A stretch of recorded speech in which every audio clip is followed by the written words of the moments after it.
Hello, welcome to SenSespace. My friend Maximilian Caspar. Good to have you on, my friend. Thanks for having me. So we are both in Berlin today. You are a Berliner and a very interesting Aussie Brit German mixture. But the particular reason why I've invited you beyond your wonderful company is to talk about what it is you do, which is the context in which we first connected, because I saw your work on deep coaching and I saw you getting out there and putting your head around, and I was very interested. Yeah, I think that's a good place to sort of launch off. Mm-hmm. And please, if you want to sort of introduce a little more beyond that about your background, I would really welcome that. Yeah, I'd love to. Yeah, so how to start? I grew up in Berlin, and Berlin has been actually quite a, I think, essential part of my development into this space. I did, however, live in Australia for some time. And I had, through a lot of moves, a lot of outside realities shifting. But what stayed the same, or what stayed stable, was my own interest and curiosity in humans, let's just say, and into experiencing life. And I think the move between Berlin and Australia really solidified that, as it was really the thing that I could grab onto, the thing that gave me kind of stability. And so I studied sociology. And in sociology, I already focused quite early on more on the philosophical side, going into the phenomenological side of things. And really being more curious about the individual experience of society and culture, as opposed to finding a model to explain why dynamics are the way they are. And yeah, I continued that exploration into like internal experience and into how we're perceiving life through different kind of means. I did, as a Berliner does, lots of odd jobs, from working at a coffee shop to being a musician, doing some live music, doing some web design, graphic design, and just really enjoying the city. Until about a year ago, I decided to leave Berlin. This was just before the pandemic, to kind of find my way in the world and to really let go of all the things that weren't completely in alignment with kind of my intention of discovering myself more, and then potentially bringing that into the world. And so I traveled to Australia. The pandemic hit. I kind of had to decide if I was going to stay there or come back to Berlin, which is where I was coming from, and decided to kind of stay. I got myself a van, converted it, and kind of lived on the road, really trying to find what is it that I want to, like, what's the channel through which I want to bring this inquiry into the world. And so I went from thinking about doing some kind of content, doing YouTube as a kind of full-time, to realizing, no, that's not quite it, to really going into massage therapy, which I then did a kind of 3 months course, because I'd always had an intuition with the body. I was like, maybe that's the modality through which I want to work. Did that. That was great. But I also found quite quickly I wasn't able to utilize all the tools that I had been developing over the years. And then I thought, okay, maybe it is graphic design and maybe I will become a web designer. So I started my own little web designing company and thought this will be it, because I thought, well, I could do it. And I have some creativity and I can make some money with it, blah, blah, blah. And then I realized pretty quickly, no, Max, you're trying to get back to the safety of what you can already do and keep looking. And so then... Can I jump in on that? Because I want to pull out some of those earlier threads before we continue the story. It sounded like that road trip to Australia was a very pivotal, important time. So yeah, I'm interested to hear more about that. And also just like the difference between someone who grows up in Berlin and doesn't have a relationship to a completely different place like Australia, like the cultural difference between the two. Like I know growing up in the UK and going to the US a lot, it was such a cognitively, it really changes you as a person to experience that. Yeah, I mean, I think what Australia represented for me when I was younger, living there as a child, is quite different to what it became kind of in the second trip that I did there. And so when I was younger, going to Australia, I think what I was confronted with most was the cultural identity and the cultural norms that seem to be a lot stronger in Australia. They seem to be sharper. So as an example, in high school, groups had kind of formed in the courtyard. You would walk into the courtyard of the high school and you would see little groups placed everywhere. And, having arrived from Berlin, I lived in Australia twice, I went back to Berlin for a little while, and it was the second time that I then entered high school. And coming into the courtyard as a German who has some relationship to Australia, I have family there, I have my grandparents and 2 aunties, but really being perceived as kind of an outsider that speaks English and is kind of Australian, but you can't really place him. And then realizing like, well, there's all these groups, and who do I belong to? How do I fit in here? How do I navigate this space? And that was an experience I never had in Berlin. I'm not quite sure why that is as a difference, but that was the experience I had. That sounds like actually quite challenging. I've never really fully thought about it, but to enter into an Anglo, like to go to England as a French child or something, and go to an English school would be rough. But it sounds like the Australians had something unique going on. Yeah, and it's curious, when I'm kind of telling the story of entering the courtyard, I'm noticing there's a similar experience of what stayed the same was my experience. So I would join a group and become part of it, learn how the group worked and kind of learn what's cool and be a part of it. But then kind of either be pushed out or notice it's not really where I want to be, and then kind of like move on to the next group and do the same spiel again, really like, how does this group work? How do I become part of it? And then kind of go to the next. And I would kind of, my whole high school life, I would bounce around groups trying to integrate.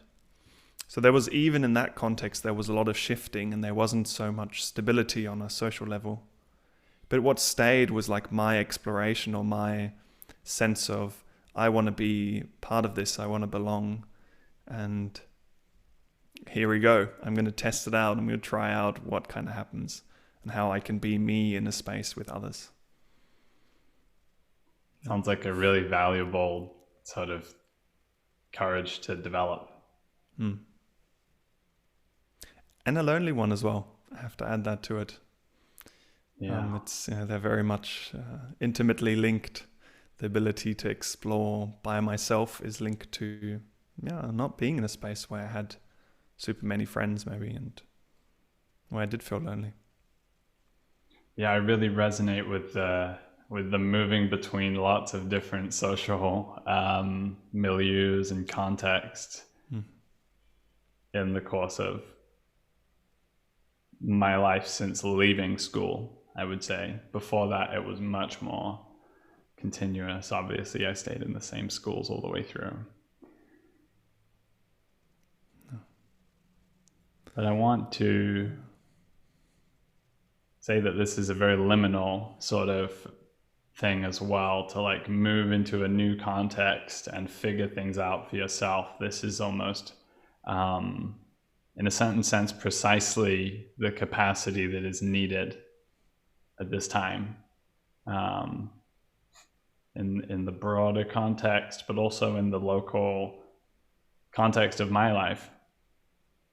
Breaking through and navigating well and prospering in a chaotic time between worlds requires that very capacity to move into an unknown terrain. And I want to sort of throw it back to you from there, and I think it might somehow naturally lead us in the direction of how this is fed into your coaching path. Yeah, so I think I got up to, coming to Australia kind of recently. So I was telling you about how I was trying out different, similar to the high school experience, I was trying out different groups, different little pockets of the world, different cultures, different ways of showing up in the world, different tools that I used in these pockets. And it was again the same, it's funny that they connect. It was again the same experience of like, cool, I'm going to go into it, I'm going to learn how it works.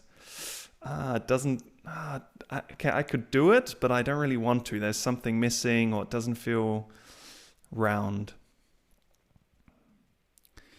And out of kind of that, it's connected with frustration as well, because it's like, I'm trying to find something that I want to belong to, that I want to create within, but I'm not arriving there and I'm not finding it.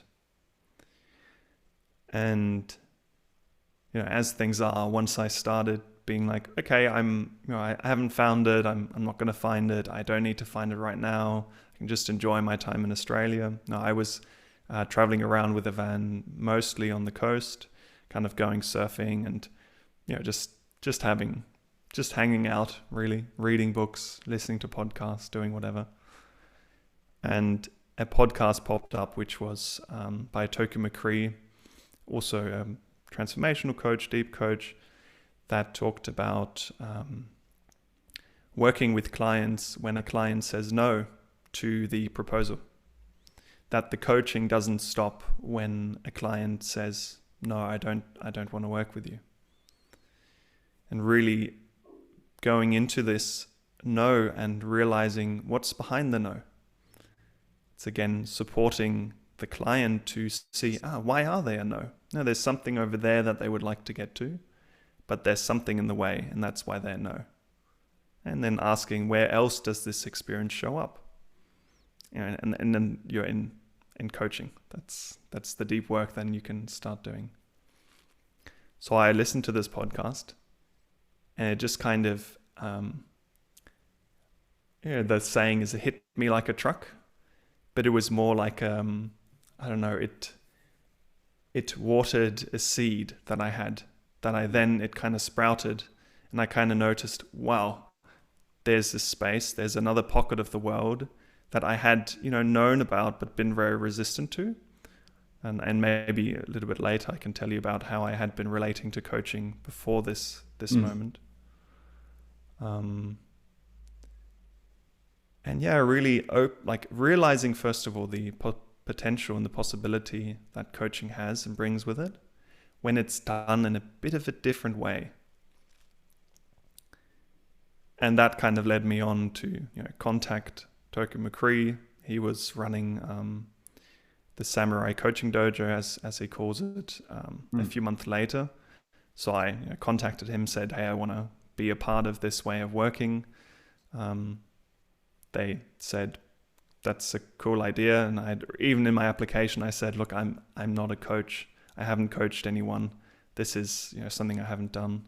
And they said, come along to a half-day workshop. We can see you, you can see us. Went along, got up at 4 o'clock in the morning in Australia to attend a US-based kind of online workshop, and had a blast. They saw how I was working.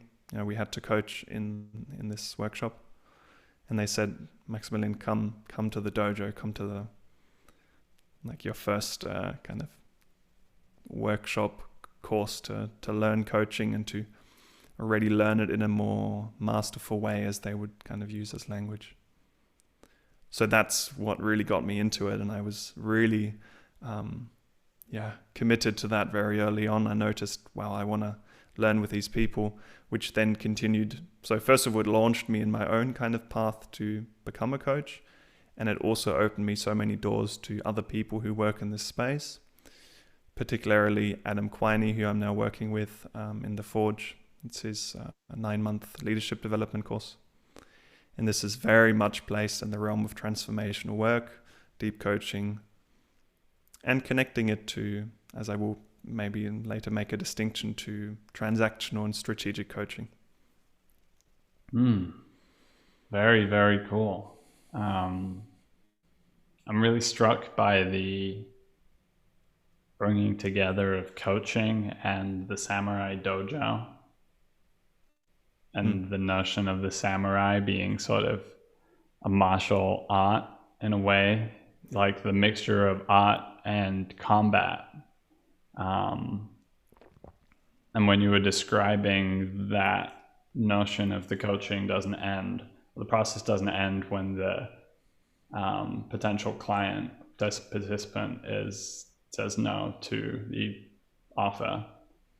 It keeps going like all the way through, and there's a certain like relentless continuity of sight or questioning or something like that is coming through there. And so I'm interested, what is that like combat? What is the combat like? How is it sort of like a martial art, or how could it be conceived in that way? Yeah, so I mean, I've done a little bit of martial arts, but I've never really been in a martial arts practice. But what I would assert that is kind of central to, really deep martial arts is that it's a continual practice. It's not, I go to the dojo for, a few hours once a week, and then I'm home and I'm me again, and in the dojo, I'm the practitioner. Mm-hmm. It's taking on the work continually. And the aspect of fighting, as I understand it, and then in this context of coaching, is a continual presence with what is going on around us. So it becomes more a way of being rather than a thing we do. It's not that I do coaching when I'm in a call, and then when I'm going to the bakery, I'm not really caring. I'm just walking around, not presencing things. I'm just kind of doing whatever. It's, as opposed to that, it's really being a coach, i.e. being in presence, being in seeing what's going on, and then stepping into speaking to it, to making it potentially visible, and to, I guess also realizing the potential of mundane situations. Yeah, there's a certain eye for opportunity in a broader sense for yourself, but also for the other person in whatever the context you find yourself is. Yeah. And it sounds like it could even be a spiritual practice which shows up as coaching or something like that.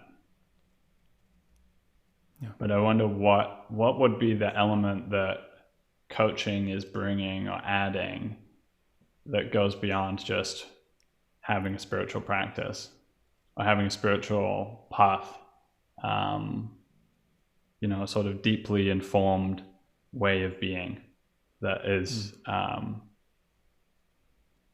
oriented, towards showing up in every context. What does the coaching, what does the combat, what does the like being really in relationship to the world aspect of coaching bring?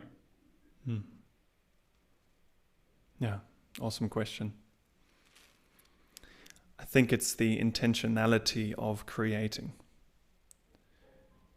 So unlike a, let's say, meditation practice, that might be a spiritual practice where we sit with what is, the practice that is taken on as a coach, but also for one's clients, is to actually step into intention and then to create with intention.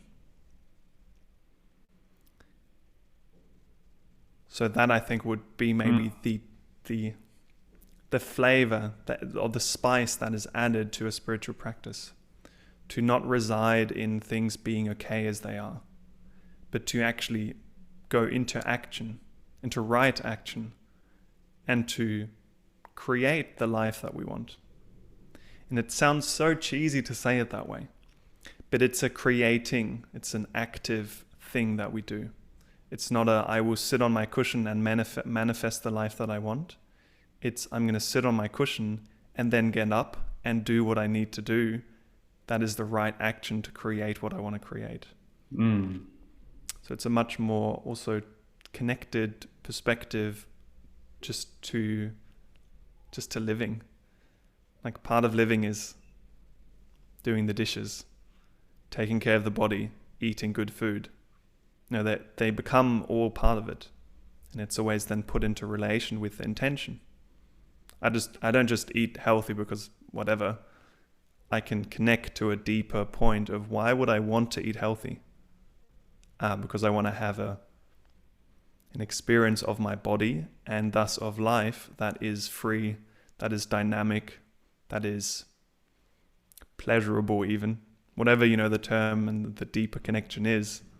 And then we can take that as the intention. That's the kind of experience I want to have in life. What do I need to do to be able to have that experience? And how can I get myself into a movement towards doing that? Because they're connected. It's not enough just to think about it.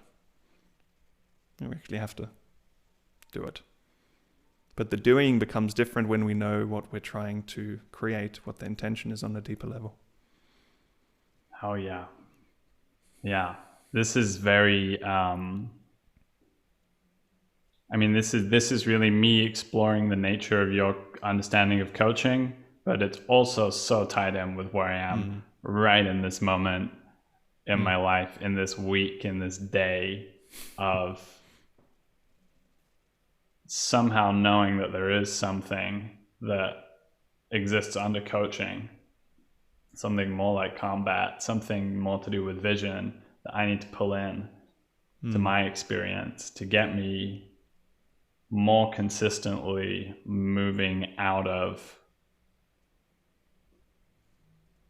observing that I'm having a negative experience or, responding to that in a more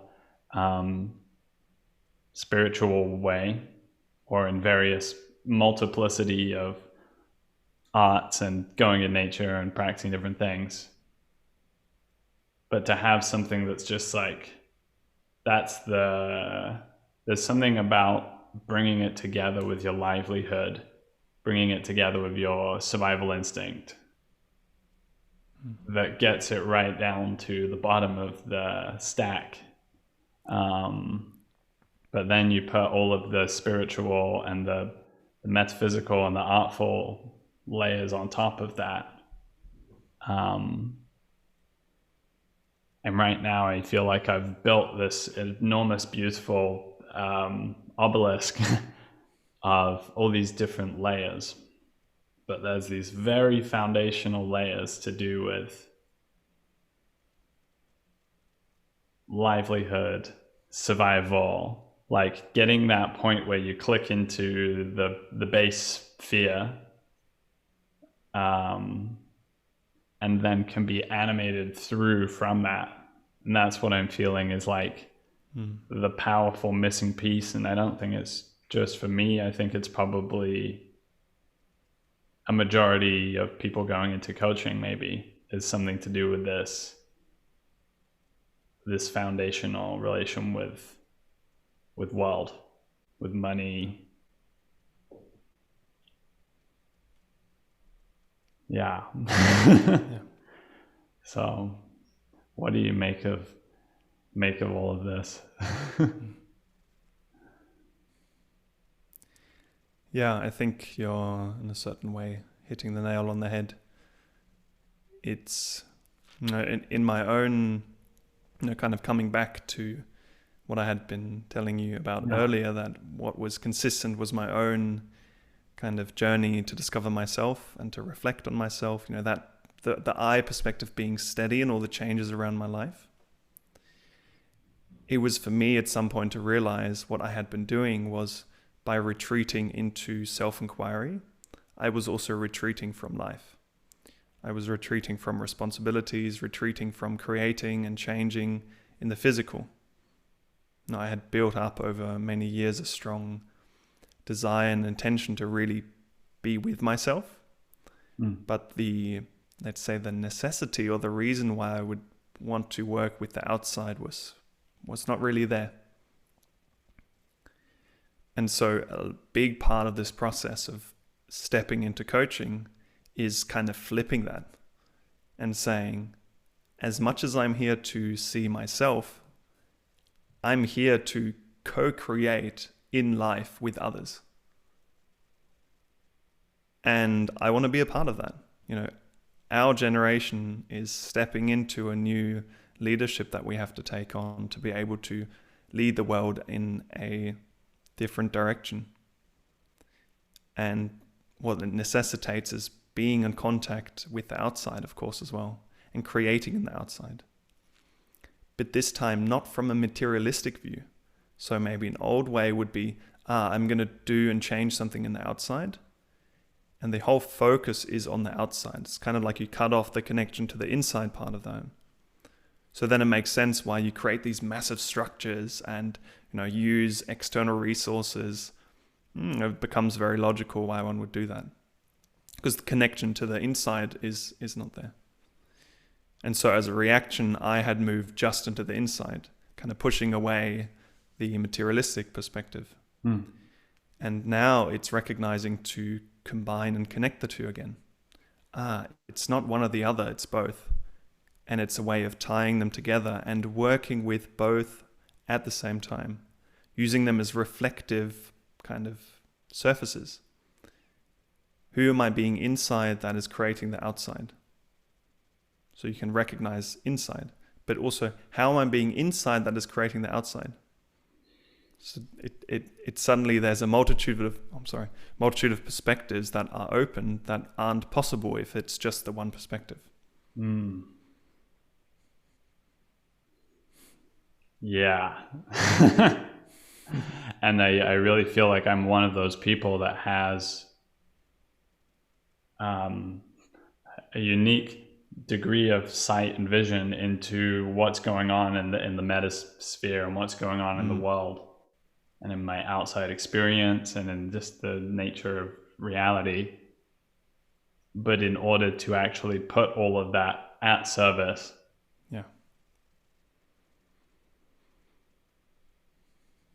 I'm having to connect it with this base layer thing. And I was watching a Jesse Johnson video yesterday, and Jesse Johnson is a coach who Hannah knew 10 years ago in New York, and she had met her husband, who's a musician. And you and I also met through Jesse Johnson somehow as well. So she was talking about this somehow ultimately being rooted in a fear of abandonment. And that is what I had said to Hannah is at the root of my challenge as well, just a day before. And there's just this coming together of a lot of different signs and themes and mirrors, but also new pathways. And all of it is like saying, no, dude, now's the time. And really sinking into the intensity of like letting go of the financial support from others. And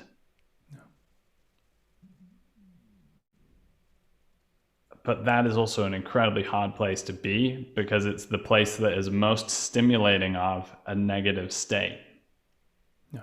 So you're being put right where the biggest possible battle between myself in relation to myself and myself in connection with this purpose.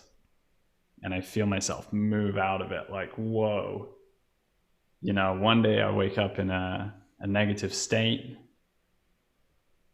after many days intensity of putting it in and being super aligned. Day 4, wake up in a negative state, and the connection with the vision has been clouded.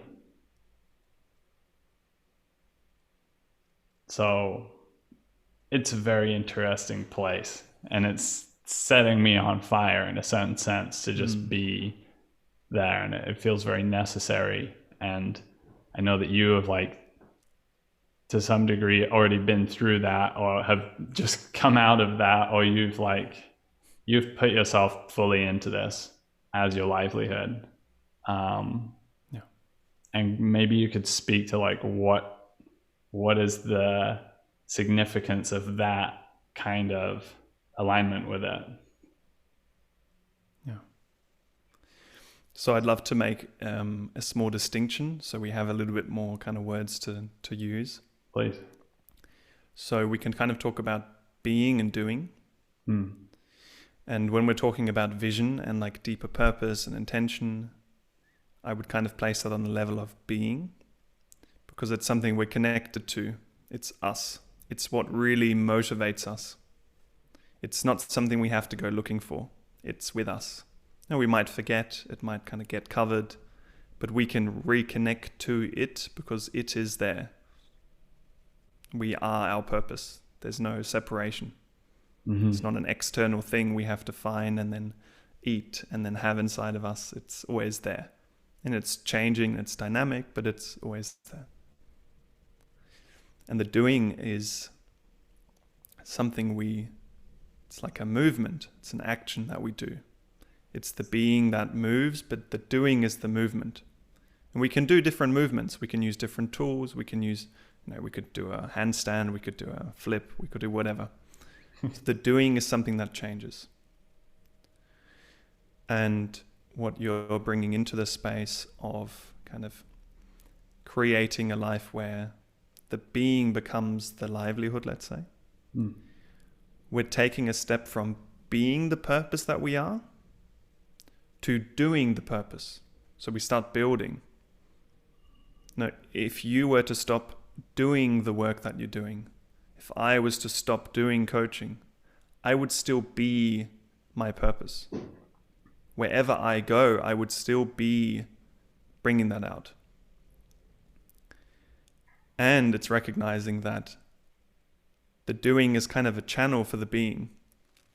And when we want to bring a bigger kind of the vision to create it on an external way, an external means, we go into doing. We have to, because otherwise it'll just stay with us. And so it becomes really important, and this is how I work and how transformational coaches work, is not just recognizing the being, the purpose and the depth and all that, but the doing. How are you going to do that? How are you going to bring it into the world? And it's in the moment of doing something that we notice where our resistance is. We're content with our purpose because we are it. That's a deeper connection. There's no resistance to it. The resistance is to the doing. And it's only when we do, when we get ourselves a plan, we say, okay, I'm going to do, let's say, a podcast in a month, that then all the things come up that are in the way. That's when we notice that we're lazy. That's when we notice that we get upset. It's when we notice that we don't want to put in the work. It's when we notice that we tell ourselves we're not creative. It's when we notice that we tell ourselves that we're not good enough. When we tell ourselves no one's going to be interested. When we start comparing everyone with everything and being like, no, this is not how I want to do it. And that's what you then work with. And it's because you went into doing that you can see what's to be worked with. If we stay, and this is speaking from experience, if I stay in my intention, in my purpose of bringing clarity and more consciousness and less distortion and all this into the world, that's safe. Like I can think and feel that all day long and sit in this nice little bubble of like, I'm here to bring something to the world. But that's easy. Like that's super easy. But then stepping into doing it and figuring out how do I do it? Because I've never done it. I am the intention. Cool, I don't need to learn that. But how do I bring it out into the world? I don't know how to do it. No one taught me in school. No one taught me in university. No one's ever taught me. Yeah. So I don't know how to do it. And furthermore, there's no one who can teach me because no one knows how I want to do it. Only I can find out. So how do I find out? Well, I work with someone who supports me in finding out how I want to do it. And that's the role of the coach. Mm-hmm. Yeah. Not knowing how to do it for me is like one of the primary, that's like, walking and then I get caught on an escalator going sideways and it carries me off over here because the reality of not knowing how to do it can be very, very different depending on how I'm interpreting it. And one way I can very easily interpret it is as a confusing narrative that then fills up my space of awareness and possibility. So there's somehow almost a paradox that has to be willed through of, I don't know what to do, but I also need to do something. Therefore, I must do something. Mm-hmm. And that's, I think, the movement of the will, which, has its own philosophical history. But when I say the will, I just mean that thing that can move through the impossibility of action into action. No. And I wonder if you have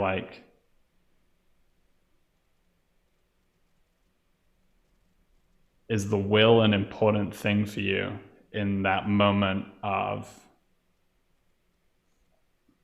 having reached the resistance, maybe having understood the resistance?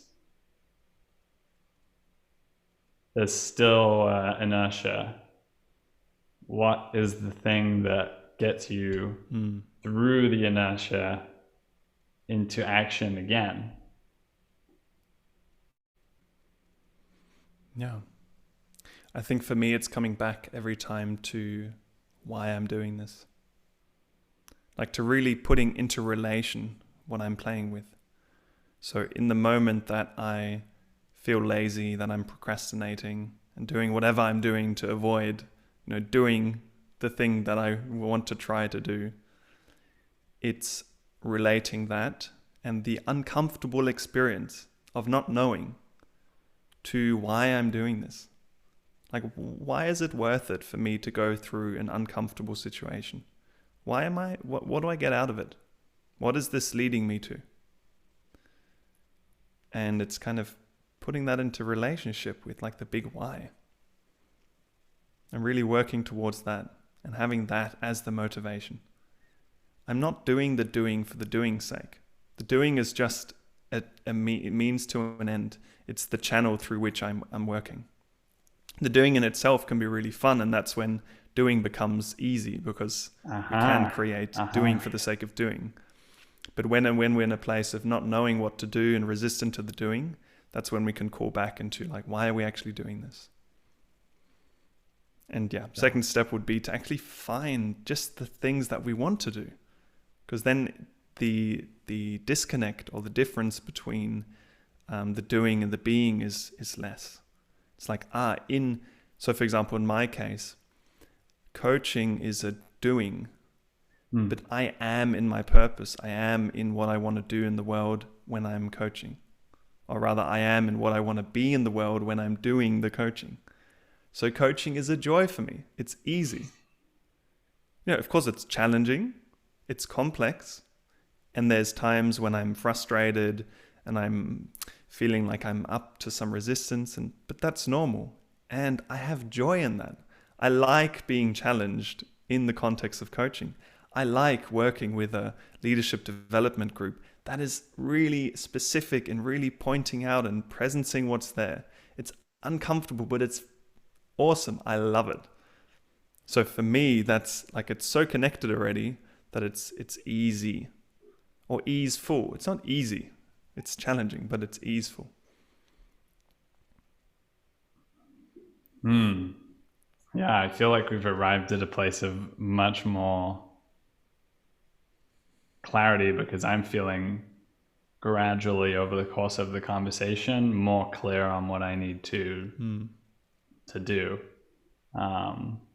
And what you said about making the thing that is the doing really fun on the other side of the resistance, because I feel like there are a lot of things that would be fun but are hidden on the other side of a resistance. For example, you're a musician, but you've never been on stage, and going on stage has all these resistances, but once you get there and it actually works out, then you're like, holy shit, this is like the greatest ecstatic experience I've ever had.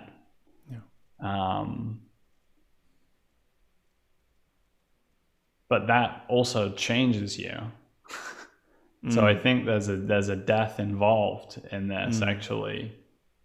And I feel like that's what I'm doing. I'm like putting something to, like, allowing something to die, but it's not really an allowing, because allowing is the state that I'm sort of moving away from into more of a doing. So I'm having to actively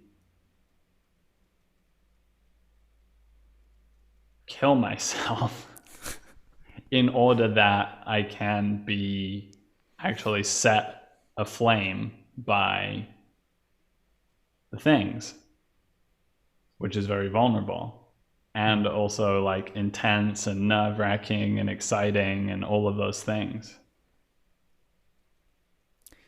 Yeah, and I would be really curious, like, at this point, what is the I, or what is the Jacob that is dying in that moment? It's such a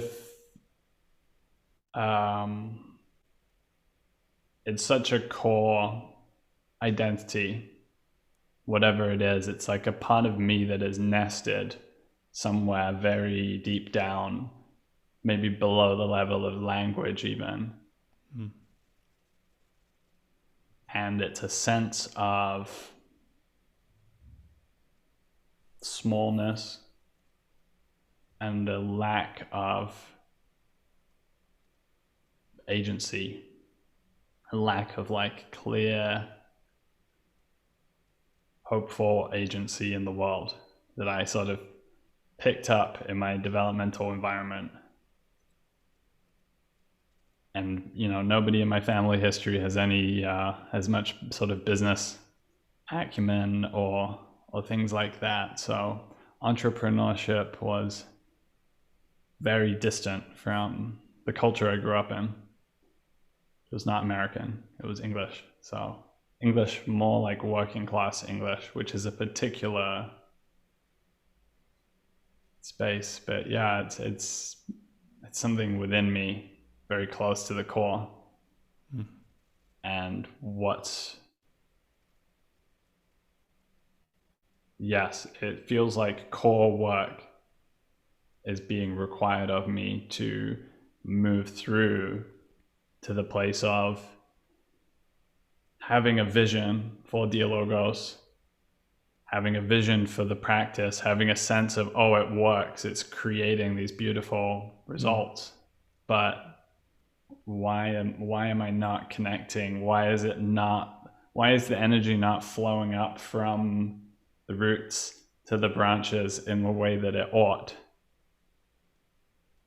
And part of it is getting me out of the way of the work or of the bigger vision, something like that. Yeah. Would you be open It's for drawing me small towards reflection? my own shadow. It's drawing me to become conscious.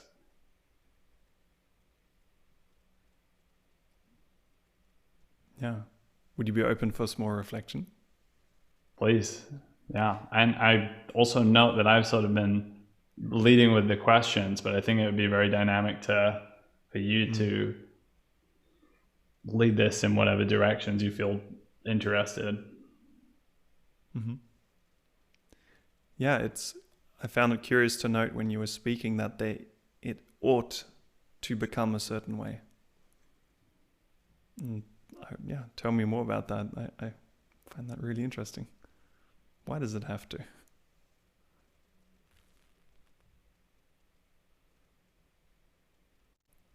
I think that is somewhat connected with my excitement and my will to make it so.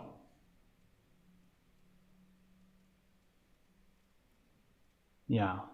I don't feel like it's a story I'm telling myself to stay where I am.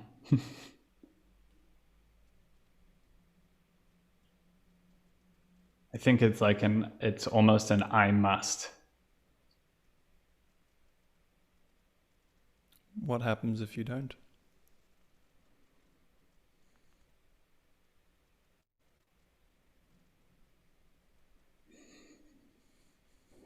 I think if I don't, there is more burning off still to come. I think it's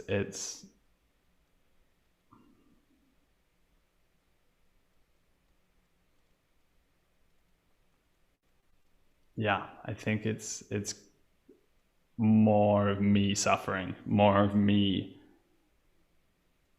being burned off by exposure to reality. And what does that entail in your experience?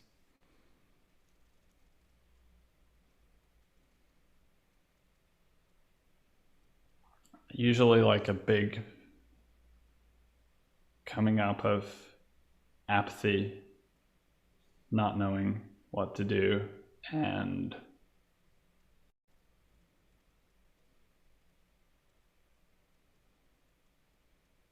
feeling very dependent on others, like very quickly moving to who shall I ask for help?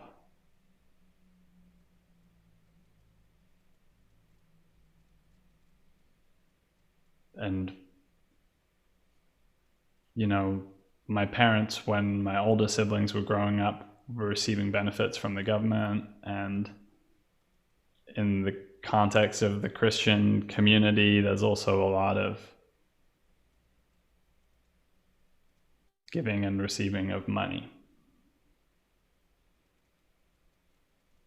which is sort of tied up with this. But yeah. So this is the part that you're avoiding, that you don't want to feel, that you don't want to experience.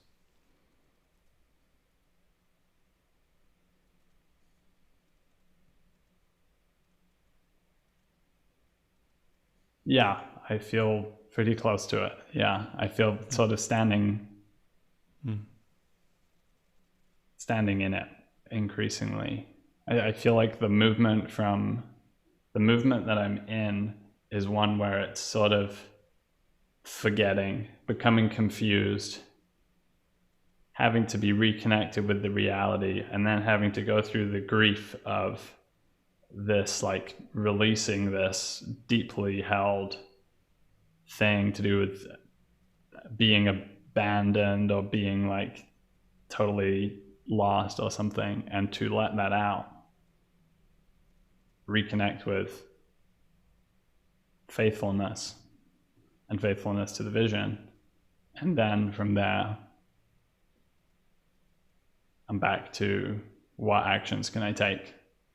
And sometimes they just come easily, and sometimes I'm having to put myself into something new. Yeah. But it So the feels like actions are that. there to. Yeah, that rawness is like staying in greater continuity of the time. That feels like the direction of travel, is that I'm feeling that bare necessity. And there's a lot of like determination and fire that has been sort of locked in there, that I'm only now getting a peek at, and like, oh.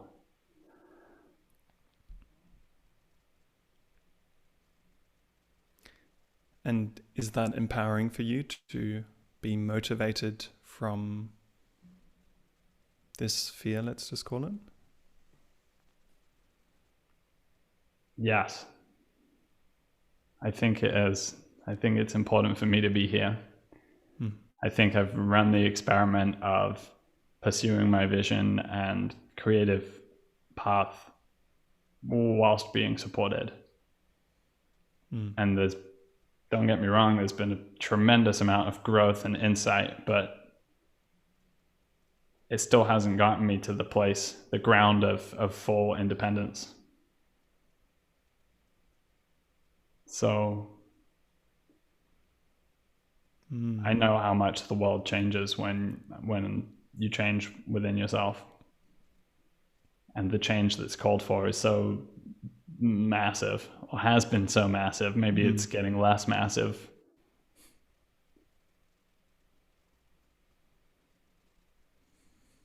Yeah.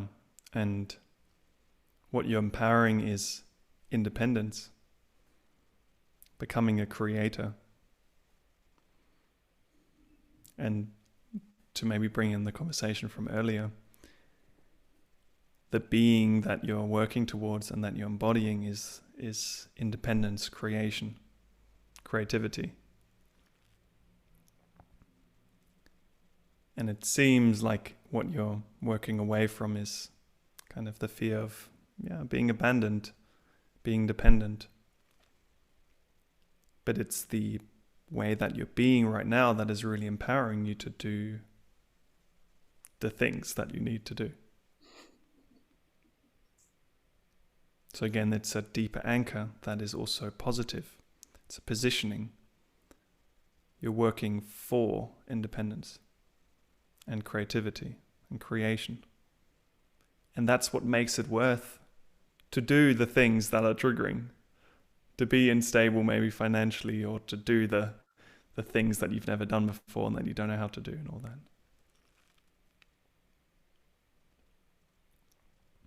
And I hope I'm not putting words into your mouth. I'm kind of just reflecting, reinterpreting a little bit. But no, it's a very, very beautiful addition for me, what you're saying. Because I am a creative. I am in some sense an artist is one of my primary forms. And the way that I've been conceiving of this independence has been actually informed by art. I've been drawing on reading John Steinbeck, a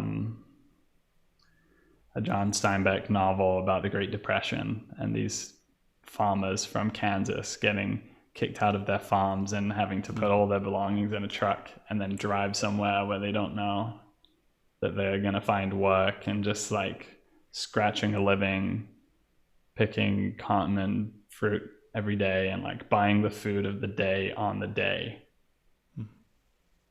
And that's the image that I've been connecting it with. But I love bringing this creator, bringing the artfulness and the excitement of the creativity into that core place as well.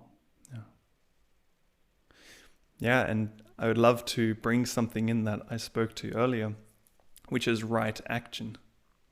And right action comes about when we're connected to our being. And these are concepts that come out of ontological coaching, where there is a foundation laid, which is to say we come with certain ways of being that are primary to our person.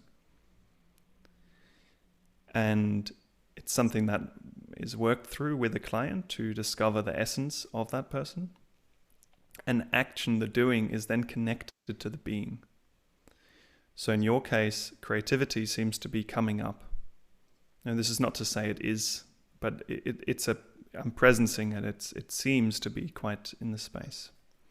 It also might be something that has been repressed for a little while, even though it's been part of you for most of your life, all of your life. And so right action is connected to being. If you be the creative person you are, if you are creativity, then what is an action that aligns with who you are? What is an action that aligns with creativity? Well, it's probably not hiring someone else to do your creative work.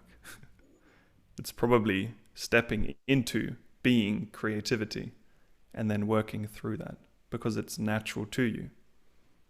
Again, it's this, like, when we're in the being, it's us. It's nothing we have to do. You don't have to do creativity. You are creativity. It's again like even though you talked about letting go as a thing you're moving away from, there is an aspect of letting go of what's stopping you from just being who you are, naturally being creative. For example, part of my essence, something that was distinguished with Adam Quiney, Bay Quiney in The Forge, is seeker. Part of who I am is seeker. I seek. It's natural to me. I don't have to do curiosity. I don't have to do inquiry. I am inquiry. I am curiosity.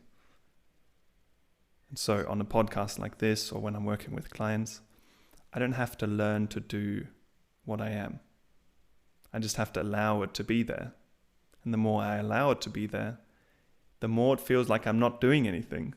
The more I am doing, like the cleaner the channel is, but the less it feels like I'm doing because I'm just being. And then it's right action that is connected to who I am.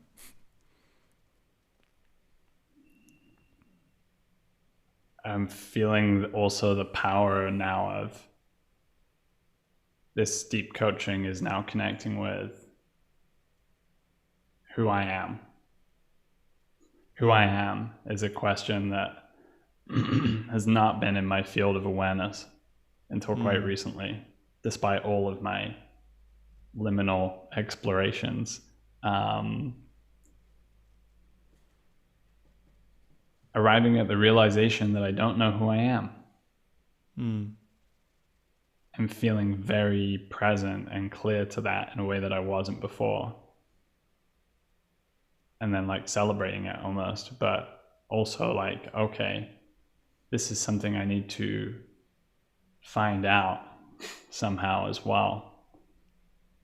Yeah.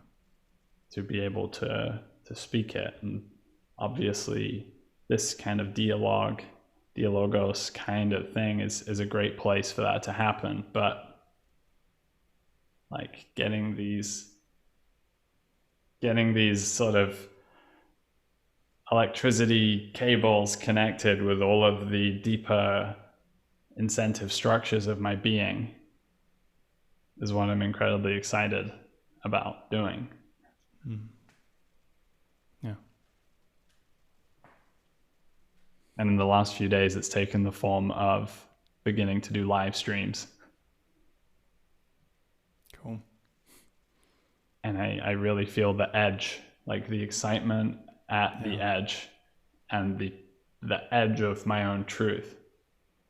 And that's sort of what I've been surfing at that edge with you, with your questions, has been like, what's at the edge of what's true? How true could I be to myself? And in the context of me, in the context of my journey, doing that publicly is very important. Having a profound continuity between the inner me and the outer me. Yeah. So somehow pursuing the right action in connection with being could be the thing that leads me to the place of beginning to answer the question, who I am. And curiously, because we are what we are, we often can't see who we are. a metaphor that Adam and Bay like to use is that of a light bulb. So if creativity is like a light bulb on your head, it's emanating light, and from your perspective, let's say it's a red light bulb, everything is tinted red. It's just normal. So you don't see that you have a red light bulb, it's just natural. But others that see you and like, whoa, Jacob, you have like a red light on your head. Look how bright your red light is shining. And you're like, you look around, you're like, what bright light? I don't know any bright light, because everything is red. You can't see it because you're seeing through it, with it. You are it. And so getting others to see you and speak to you. Now, even asking a simple question, there's an exercise to do to ask people. It can be strangers, can be friends, can be family. What shows up when I show up in a space? Because others are not as blind as we typically describe them as. They're actually quite insightful. So that gives a perspective. It gives perspectives you can then take from others' views. So the getting to know who I am, getting to know oneself, is not an individual process. Again, it's not, I don't sit in my cave and see who I am. It's being in life. It's listening to when people judge me. What are they seeing there that I'm not present to? It's listening to people's compliments, people's feedbacks. It's seeing how the cashier at the supermarket reacts to me. Like it can become a practice of really like seeing how is life reflecting to me? How is it relating to me? Yeah. I would have said I find it a lot more fun to do it in that way.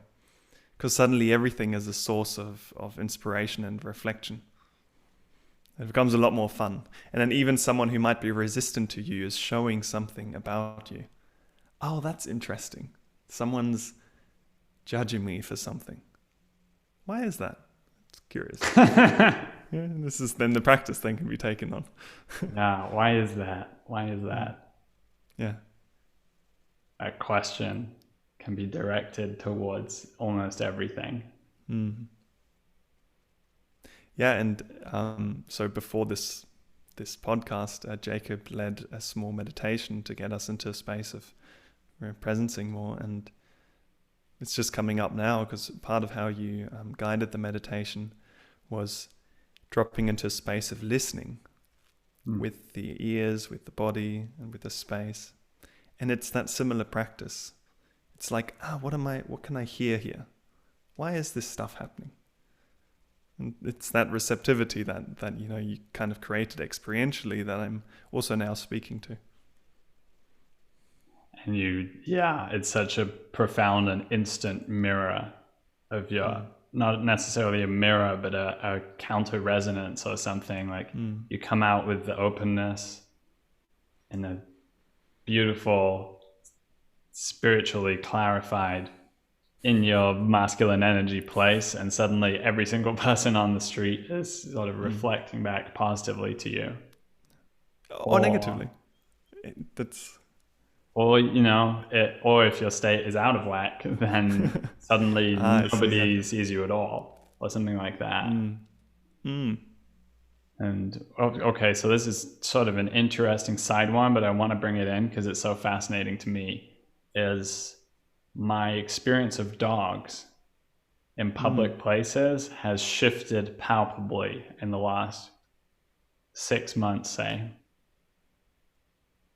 And they've started getting really triggered by me sometimes. And they're much more aware of me. And I think just the depth of listening and perception sort of is a sort of a presence or a threat, in the field of possibility that dogs, they're very instinctual. So as I've been connecting with my own fire, right, my capacity to be a threat in a certain sense, I'm getting these dogs the dogs are picking up really bad vibes from me and like barking at me or something. So it's really deep level stuff, and part of the effect of it is that it's going to bounce things back at you that you have to almost adjust at. So if you're coming into more power in yourself, or you're coming into deeper sense of who you are, then you will draw out response. And if you're not fully owning that, or if you're not quite being in truth with it, like what could happen is very confusing as well. I wonder if you've had that experience. Yeah, totally. Yeah, and the separation of, like, is this, how much am I taking this on as an observation, and how much is this a projection? That's a really tricky question to answer, because it's always both in a certain way, and it really depends on the shift of focus in whatever reality we're observing. And I guess it's a self-promotion, but I mean, for coaches, like, this is why people work with coaches, because they are given a space to talk about this, to have someone support them in, like, getting clarity on what's going on. We can also talk with friends, with family, with other people about this. And the coaching space is a very intentional space that gives a lot of room to do this kind of exploration. The girlfriend or the friends, they have different agendas. They don't want to hold the space. It's a more dynamic and not as open space potentially. And so that's why I find it really curious that coaching is a profession that has come up in the last 40, 50 years, and it's developing so fast. The meaning of what coaching is developing so fast. And this really deeper transformational work that is now really in coaching is something that is still new. It's still fresh. Not everyone is doing it. It's difficult to get into because it's something where you can only get into it if you take on your own work. A lot of coaches are resistant to getting their own coaches, but it really necessitates for you to be in your own transformational process. And only then does it become possible to also work with others to support them in that as well. Yeah. And I have to say, it's just so much fun working with someone, having an hour to look into what's going on and to discover self and to discover life in a new way. I really want to recognize the integrity and intentionality that you bring to the intention of your coaching. So totally resonating everything you said about the quality of the space that's held. And also my shortcoming is I keep forgetting to even talk about my service or practice. And I feel dialogos and the way that I'm exploring transformative dialogue with people is holding that sort of that ground of possibility and really opening things up, even at the level of how we experience like time. There's a certain like psychedelic alchemy that I'm working with to draw people into something where they can really notice and come into that dance together. And I think what you spoke to is a deeper emergence in this time of leadership, of a new kind of leadership, or in a certain sense a very old kind of leadership, more of an indigenous sort of originary leadership that is well adapted to navigating uncertain terrain.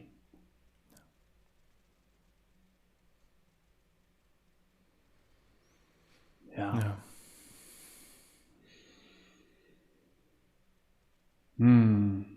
I want to also give space to hear a little more about your vision. Now we've talked a lot about sort of where you've come from on your journey to get here. And we've sort of experienced a little bit of what it is to participate in this kind of deep work conversation. How is your coaching looking forward or looking out into the culture, into the world as it is today, into this time? Yeah. So before I kind of speak to it, it's something that is ever evolving still. It's something that I am also grappling with, if we want to use that word. And it's something I'm working to drop into more. And I see an opportunity in my person to bring a level of clarity and transformation to people that I find so necessary at the moment. So myself coming very much out of diving into spirituality and just the new age ways of thinking, and having come out of that, always been a little bit on distance to it, but having come out of it a little bit, I see and saw it in myself how distorting and confusing a lot of the ideas in this space can be, and how contradictory they are. And if in the first moment it creates clarity, it kind of brings new distortion in the next moment. It just adds to the distortion that was there already. And I feel myself being really committed to supporting people in clearing that up and creating a clearing for their own perspective and their own way of being to really come into the world. And at the moment, that is still looking very much in one-on-one work. I actually recently launched my first kind of group program to be able to step into a larger container of that. But really, if I tell you about my dream vision, it's a really big seminar house in the forest, which becomes a kind of catalyzing space and a central place for people to meet and to do this kind of work, where it's a way of living rather than a way of, as I'm differentiating, it's a way of being there rather than just tapping into it every now and then. It's something that a whole group of people support each other in. And I don't mean an old style of a commune that just lives together, but a place that is again also connected with the doing. What is the commune or the community that I'm envisioning doing? Well, it's also in a systemic network.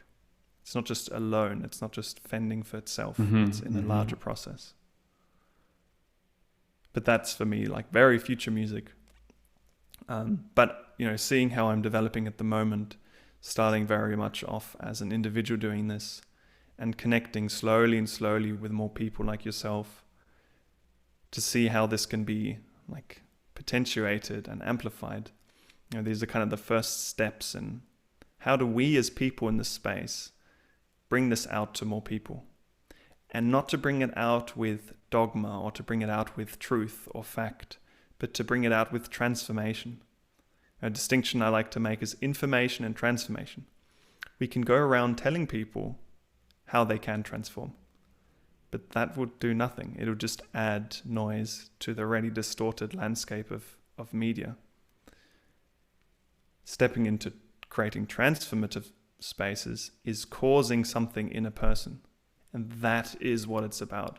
It's not about knowing more, it's about becoming more. So that's kind of my vision, to bring more and more experience of it into the world. Yeah, I feel we are looking at a similar landscape in a certain sense as we look out into the current moment. And I do perceive us to all be outposts of meaning or clarity or resonance on a larger map, as part of a larger fabric of reality, and how people experience it moment to moment, and what is possible in the infinite vastness and complexity of the cosmos from which we have emerged. And part of this work, I think, is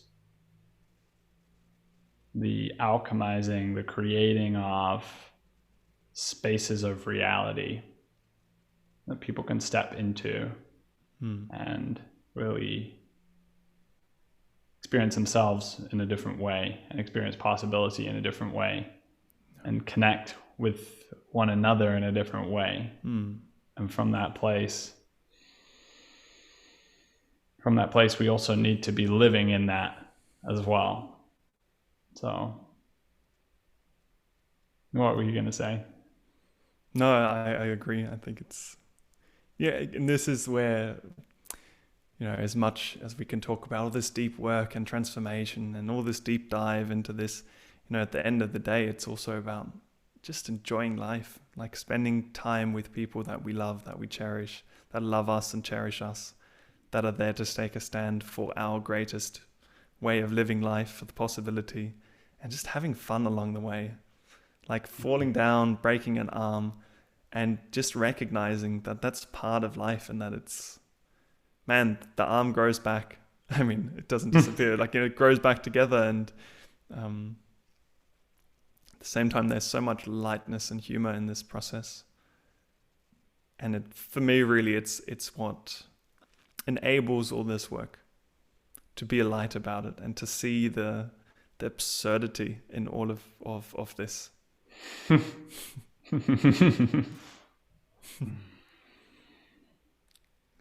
Because, talking about all transformation and change and all that, we are where we are, and we don't need to get anywhere, but it's so fun to get somewhere. It's just both true.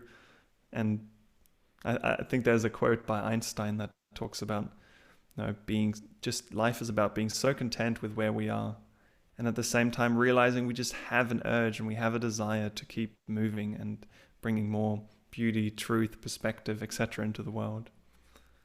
And that's just both there at the same time, and we can tap into both of it. It's not an either or. We don't have to constantly change and get better, and we don't have to just be there with everything.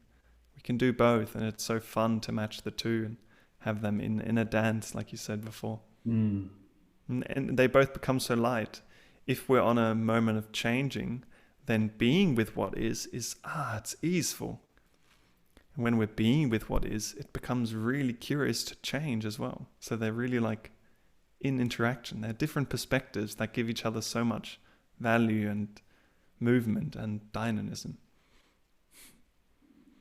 It's a beautiful, beautiful dance. And I want to invite more of the fun for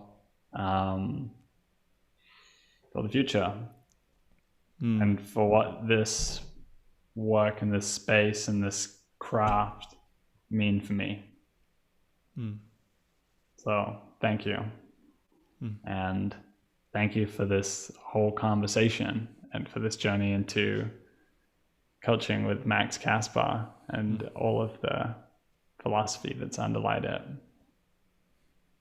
Yeah, thank you for inviting me. This has been such a joy, and it's been a lot of fun to dance between the deeper levels and the really light levels and the experience in between.